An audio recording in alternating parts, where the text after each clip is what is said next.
Miremos las funciones o relaciones termodinámicas que tenemos hasta el momento y las que nos faltan por ver.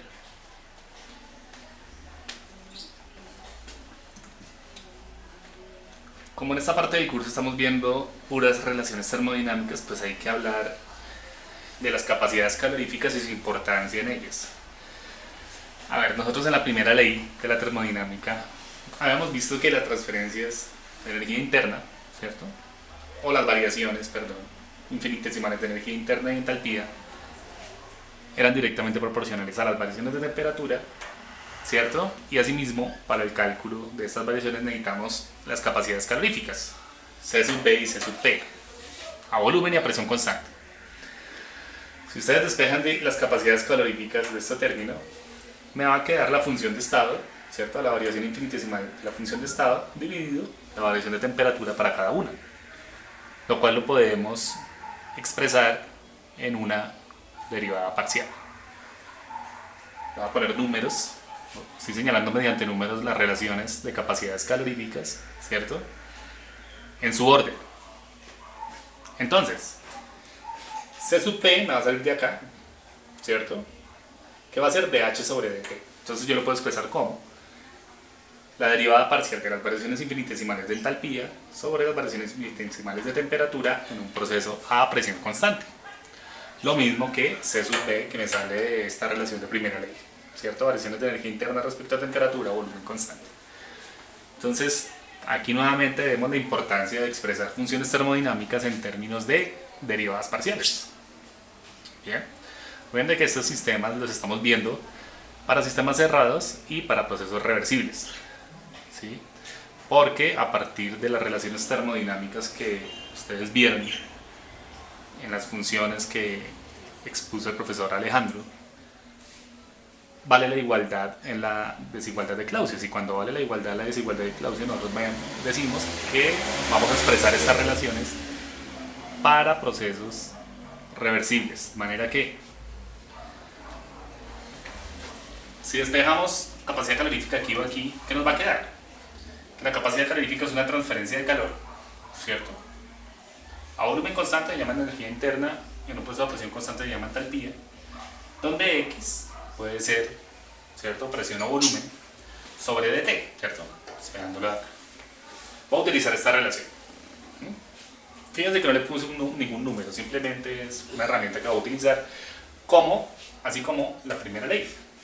La segunda ley, perdón. La segunda ley está en términos de la entropía, ¿cierto? Para un proceso reversible habíamos dicho que la variación de entropía es igual a dQ reversible sobre la temperatura.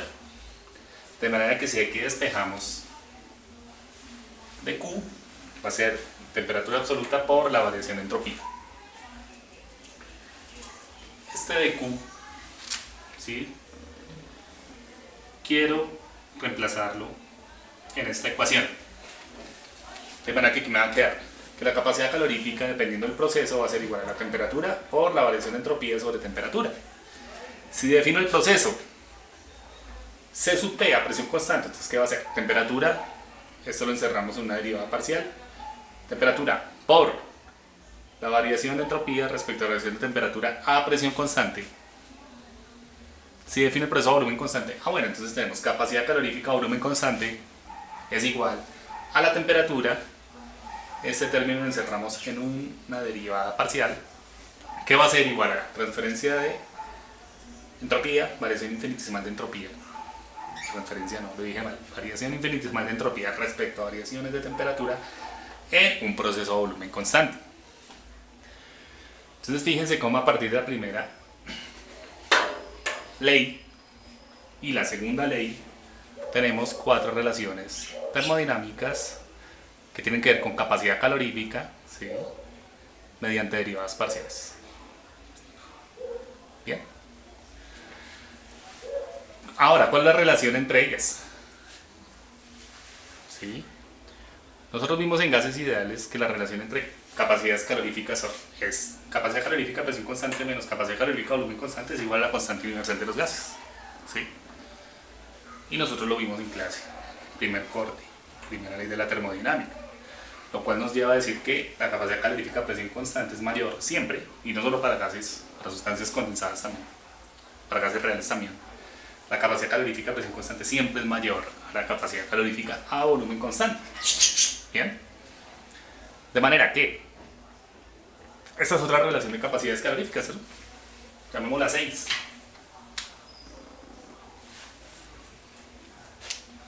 Y la quinta es la relación de capacidades caloríficas para sistemas condensados. Esta relación se utiliza mucho para líquidos, para sólidos, ¿sí? Y también para gases reales, donde en gases reales, en termodinámica, ustedes saben que empiezan a ser importantes las interacciones entre las partículas que componen un gas. De manera que ustedes en la presentación de su profesor Yuber Alejandro, él les definió qué era alfa y qué era kappa, ¿cierto?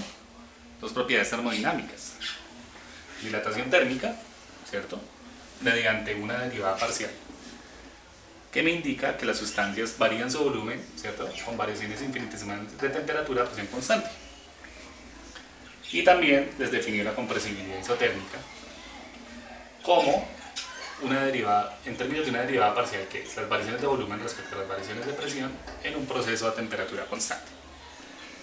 Esas relaciones termodinámicas, alfa y kappa, se utilizan más que todo en sistemas condensados, ¿sí?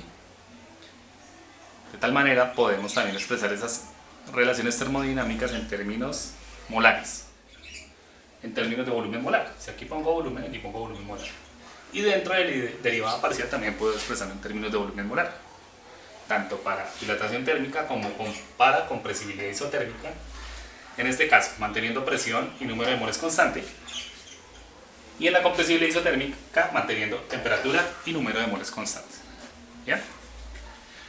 Ahora, ¿cuál es la relación entre las capacidades caloríficas en sistemas condensados?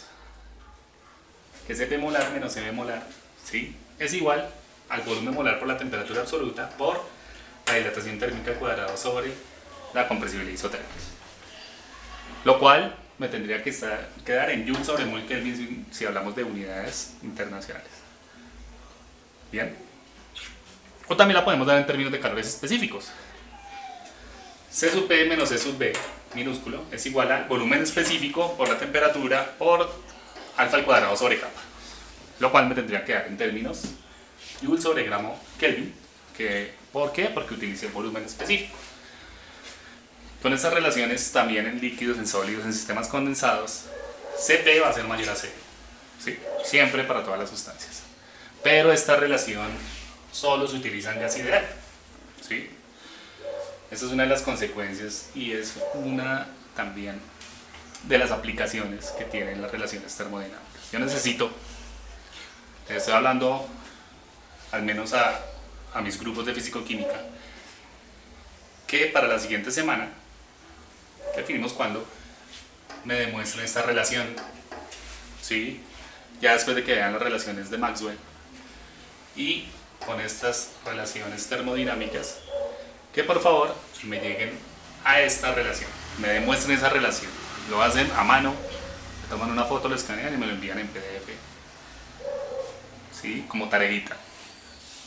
Entonces, conclusión, esas son las relaciones termodinámicas que tenemos para sistemas reversibles, ¿sí? Algunas de ellas se utilizan para sistemas no reversibles, pero nosotros vamos a utilizar las propiedades reversibles. ¿Sí? Siempre vamos a hablar en todo en términos reversibles, porque ustedes saben que en ingeniería me interesan más los procesos reversibles que estén cercanos al equilibrio. Les puse números 1 y 2 en términos de entalpía y energía interna, capacidades caloríficas.